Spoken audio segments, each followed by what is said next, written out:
Bueno, en el día de hoy me place presentarle a la doctora Yanira Pagán de Integrated Pathology, quien está compartiendo con nosotros y vamos a estar hablando de la tiroides. Bienvenida, doctora. Gracias por estar aquí. Gracias por invitarme. Pues interesante el tema de hoy, que vamos a hablar sobre la tiroides y los diferentes trastornos que podemos ver. En su área de expertise, que es el área de la endocrinología pediátrica, eh, hay diferentes maneras de ver esta enfermedad y pues queríamos empezar primero como que cuál es la importancia de la glándula tiroides desde que nacemos. Okay. Vamos a empezar por nuestro nacimiento para que Okay. la gente entienda un poquito de lo que estamos hablando. Okay. El tiroide, como sabemos, es una glándula que está localizada aquí en tu cuello, ¿verdad? Es una forma de una mariposa. Y es interesante cómo algo tan pequeño tiene tanto impacto sobre el cuerpo. En general la asocian mucho con el metabolismo, ¿verdad? Pero porque trastoca cuando falla tantas partes de nuestro cuerpo. Um, a mí parte de la endocrinología pediátrica que me gustaba y por lo cual lo hice fue porque era un reto ver cómo la fisiología cambiaba desde el área fetal, neonatal, acabaditos de nacer, cuando son niños, adolescentes, hasta que son adultos. Es interesante cómo el tiroide tiene un rol, ¿verdad?, que va cambiando según la persona se va desarrollando. Como habíamos hablado, aún antes de nacer, tiene un impacto grandísimo. Si la mamá está con el tiroides vago, ¿verdad?, que es hipotiroidismo, esos niveles están bajitos, particularmente durante las primeras 9 semanas de gestación, y fíjate que ella usualmente antes de las 6 semanas, ella ni sabe que está encinta.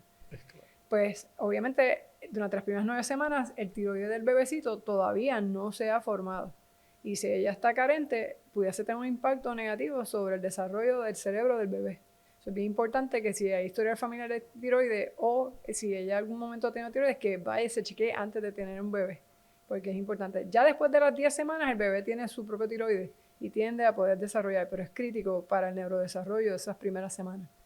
Al nacer es tan y tan importante que a todo bebé irrespectivo, o sea, nena, nene, donde quiera que nazca, se le hace cernimiento neonatal 100%, que le cogen una gotita del tobillo y entonces le sacan una sangre y lo verifican. ¿Por qué es importante? Porque la causa número 1 mundial de problemas mental, de desarrollo mental, de retraso mental o de retraso de neurodesarrollo es hipotiroidismo congénito, es curable. Es bien sencillo, te haces esa muestrita que se lo hacen a todos los bebés, se monitorea y si el bebé está hipotiroideo se reemplaza ahí mismo. Entonces la gente dice, es un medicamento. No, no es un medicamento, tú estás reemplazando lo que su cuerpo no está haciendo. Y por ende lo tienes normal. ¿Por qué? Porque si no lo tienes normal en ese periodo crítico que ese bebé está desarrollándose, ese cerebro se está formando, todas esas conexiones de las neuronas se están haciendo, le puede costar muchos puntos de IQ al bebé. Totalmente prevenible. ¿Por qué? Porque el que se detecta temprano, tú lo reemplazas, tienes niveles normales y el desarrollo es normal, totalmente normal. So, si lo detectas y lo tratas totalmente normal, si no lo detectas y no lo tratas, ¿verdad?, un problema bien serio. Por eso es tan importante. Sí que es importante ese seguimiento y algo, ¿verdad? Bueno de este tipo de seguimiento es que ya nosotros lo tenemos estructurado Exacto. dentro de un protocolo en las áreas neonatales. Cuando un bebé nace en nuestra área, pues ya eso es una de las pruebas estándares que nosotros hacemos para poder identificar eso y entonces tomar acción al respecto.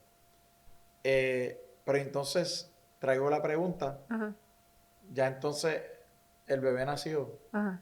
y el bebé no tiene ningún problema, la prueba salió bien, pero entonces, ¿qué le debemos recomendar a los pacientes, ¿verdad? A las mamás, a los familiares, ¿verdad? A los padres, que son los que están supervisando a los niños Ajá. y a los adolescentes, de luego de esa etapa, ¿qué debemos buscar? ¿Qué signos podemos ver? Mm.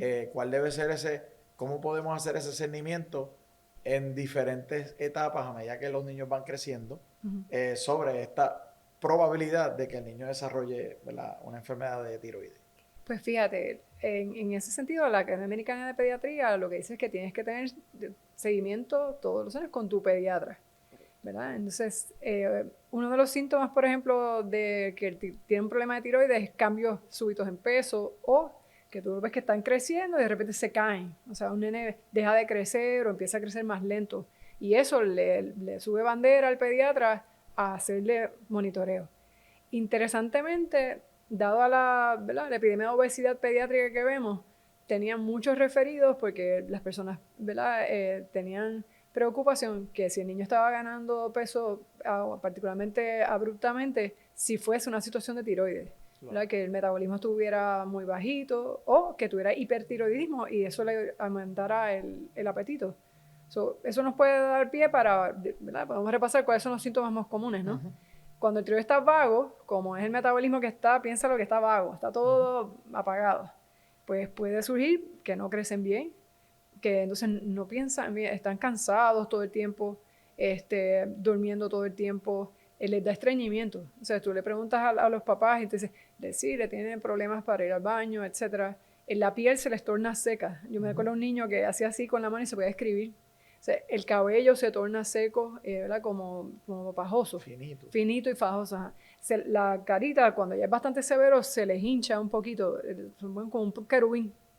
Entonces, la fontanela del infante no cierra. Uh-huh. Eso es otra de los flags, ¿verdad?, para hacer las pruebas. Y sí puede haber ganancia de peso, pero usualmente es porque no tiene un poco de edema. Para que ya tengan ganancia de peso de obesidad significativa, tienes otros componentes, no solamente este. En contraste, el niño que tiene exceso de hormona tiroidea, ¿verdad?, hipertiroideo, pues tiene el metabolismo a las millas, estás todo el tiempo, no se puede. Me recuerdo un paciente que la mamá decía, se levanta a las 12 y se va a correr frente a la casa y a darle la vuelta a la urbanización, y eso no era lo usual.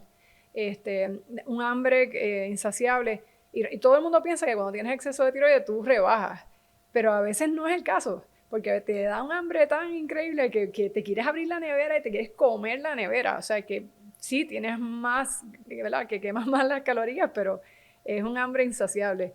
También se ponen irritables. Like, buenos días, ¿qué tienen de bueno? O sea, y es difícil a veces uno ver si es el comportamiento usual de un teenager o no. Pero si es algo abrupto, pues pasa. Y también, pues, como tu metabolismo está bajito, cuando está vago, pues el pulso va bien lento. Y cuando está sobreactivo, que tienes exceso, pues va bien rápido, ¿verdad? El pulso va bien rápido y se sienten que le falta el aire, que tienen palpitaciones. Muchas veces, pues, los papás me traen a los niños, pues, tienen algunos de estos síntomas, entonces se hacen las pruebas. Pues, en mi caso, ¿verdad?, yo puedo hablar de mi experiencia porque hay una prevalencia de enfermedad de tiroides en mi familia. Ajá. Y entonces, dado a ese historial, uh-huh, pues nosotros hemos tenido que indagar, ¿verdad?, y hacerle diferentes pruebas, ya que predomina la enfermedad de Hashimoto en nuestra familia. Uh-huh. Y pues hemos tenido que atender ese asunto y pues entiendo que es importante, ¿verdad?, que ese riesgo y esa historia ¿verdad?, de historial familiar, uh-huh, también tiene una importancia en cómo nosotros manejamos, ¿verdad?, como médicos, tanto el cernimiento como cualquier interacción que vayamos a tener con los pacientes. ¿Y cómo hacemos entonces en los niños cuando encontramos la presencia de algún tipo de nódulo en la tiroides? Uh-huh. ¿Cómo manejamos eso a diferencia de cómo lo manejamos en adultos? ¿O hay alguna similitud? Ok, pues trajiste un punto importante, que es lo de discernimiento.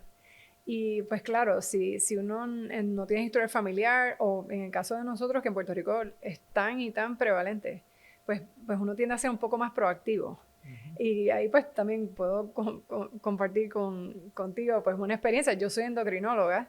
Hay 2 momentos en la vida usualmente que tú tienes un riesgo más alto para que el Hashimoto se exprese. Uno es durante la transición, ¿verdad?, de la adolescencia, de que empiezan todos los cambios hormonales, como sube los niveles de estrógeno en las muchachas. Eso requiere un poco más ¿verdad?, de hormona tiroidea por la fisiología, cómo funciona. Cuando tú piensas como un ajuste. Si tu tiroidea ya venía fallando, pues no puede echar el resto ¿verdad?, y lograr la demanda que necesita. Y ahí se enmascara. El segundo momento en la vida es cuando estás embarazada y vas a tener un bebé. De nuevo, estás haciendo tiroides, tienes muchos más requisitos, tu sistema inmunológico está apagado. no apagado, pero atenuado, vamos a decir. Durante el embarazo, porque tú dices, para que tú no rechaces al bebé. Pero cuando das a luz, se prende y se prende ¿verdad? Con mucha fuerza. El segundo punto para una tiroiditis por Hashimoto es justo después de dar a luz. Entonces, usualmente ahí las monitorean con más, ¿verdad? Con más cautela. Pero yo cuando tuve mi bebé, mi mamá tiene Hashimoto's, pues yo tengo Hashimoto's como una buena endocrinóloga. Y entonces, pues yo estaba, wow, tengo mucho frío. Pero viví en Boston. Estaba frío. Ajá, la piel seca. Ese es el heater. Eso es el heater. Ajá. El pelo. Pues me dicen que cuando uno da luz, pues el pelo ya no es bello como cuando uno está en cinta. Sí, pues es que cambia el pelo, es lo que fuera. Y finalmente, cuando me hice la prueba, tenía el TSH en 70. O sea, estaba bien hipotiroidea. Y por eso dije, estoy cansada. Pues si el bebé se levanta cada 2 horas. El punto que yo decía, wow, sí, me cogió a mí, pero porque uno conspira y dice, es que estoy cansada, tengo esto, ¿sabes? Pero en realidad es importante no esperar y chequearse antes, porque es tan sencillo. Tú reemplazas lo que el cuerpo con una pastillita y ya, y te sientes bien.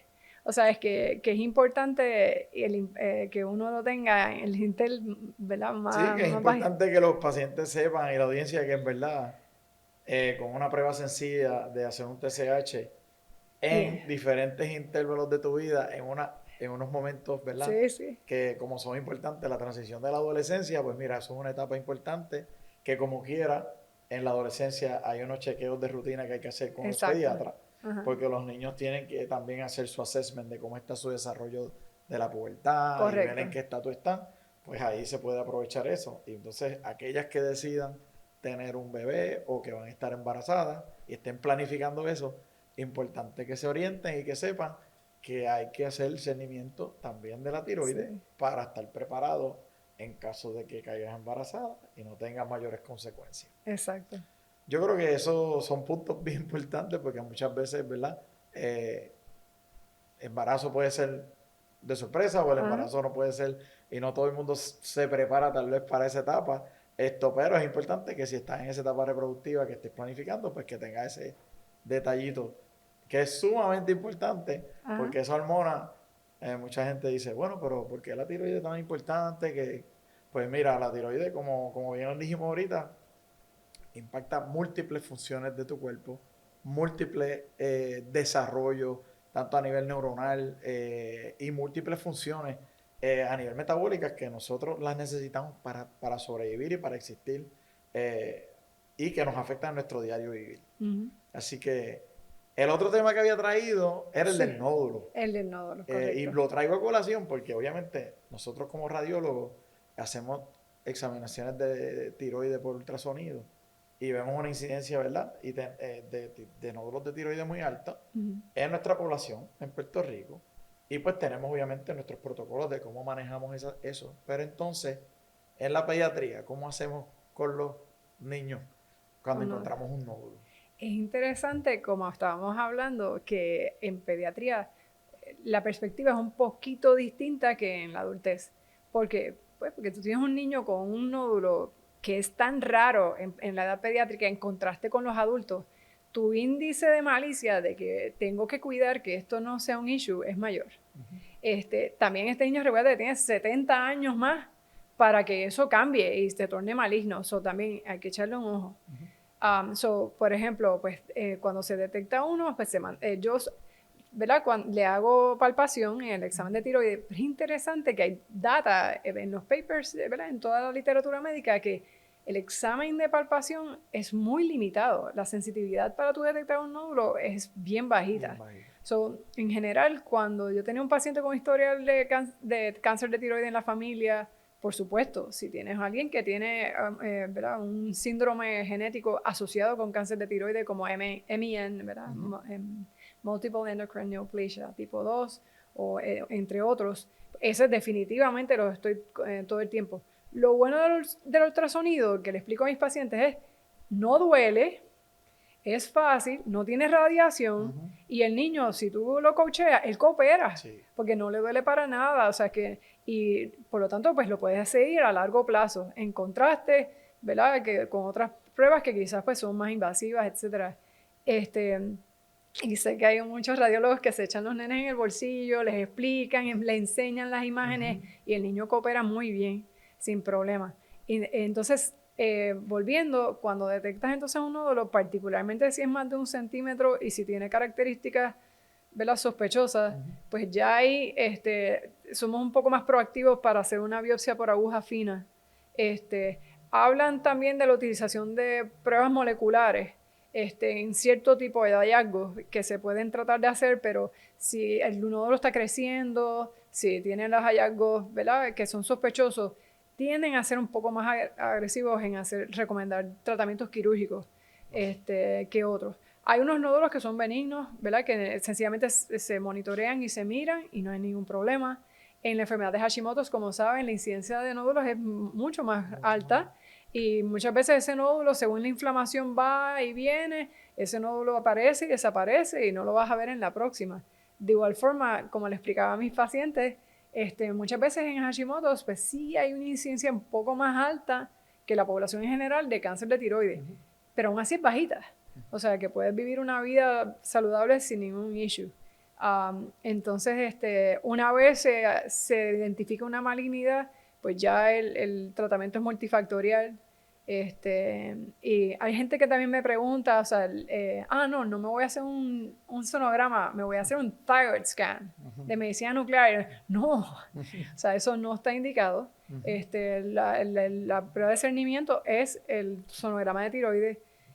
Pero si ahora es un nódulo que le dicen que está caliente, que está sobreactivo, que el TSH está suprimido, ahí es que podrías considerar tener lo de la nuclear scan. Sí, en nuestra práctica diaria nosotros hacemos sonografía de tiroides todos los días y sí encontramos, ¿verdad?, las diferentes patologías y vemos los diferentes nódulos. Nosotros obviamente seguimos, ¿verdad?, los estándares de hoy día utilizando TI-RADS para poder clasificarlo y hacer la estratificación de ellos y los seguimos anualmente, aquellos que requieren el seguimiento y vemos cómo los cambios, ¿verdad?, que ocurren, claro. dependiendo ¿verdad?, de muchos factores que pueden influir en eso, en el tratamiento de Hashimoto. Y eventualmente sí, cuando vemos algunos aquellos que sean sospechosos, pues que tengan morfología y los cambios, pues entonces recomendamos ir al próximo paso, que es la parte de la biopsia.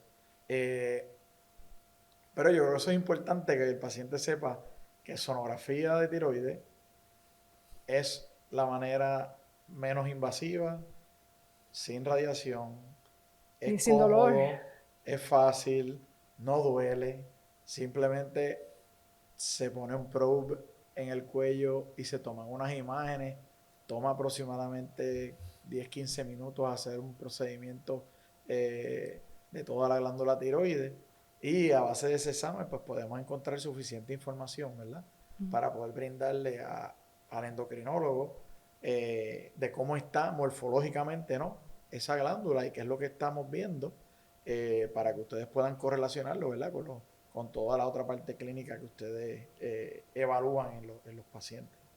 Así que yo creo que toda esta información, yo creo que resume, ¿verdad?, en lo que es la enfermedad de tiroides, tanto en niños, desde neonatos, niños y adolescentes, ¿verdad? Aquí le podemos brindar un poco de información de cómo podemos, cómo nosotros evaluamos, ¿verdad?, y qué cosas tomamos en consideración. Así que esperamos que esta información, ¿verdad?, sea de ayuda para nuestra audiencia y nuestros pacientes. Agradecido por la presencia de la doctora Pagán en compartir con nosotros durante el día de hoy. Así que espero que este sea uno de muchos compartir para poder brindarle información a nuestros pacientes. Y esperamos que esta información pues les sirva de ayuda. Y recuerden que en Puerto Rico Imaging Center te queremos saludable y en la prevención siempre está la solución.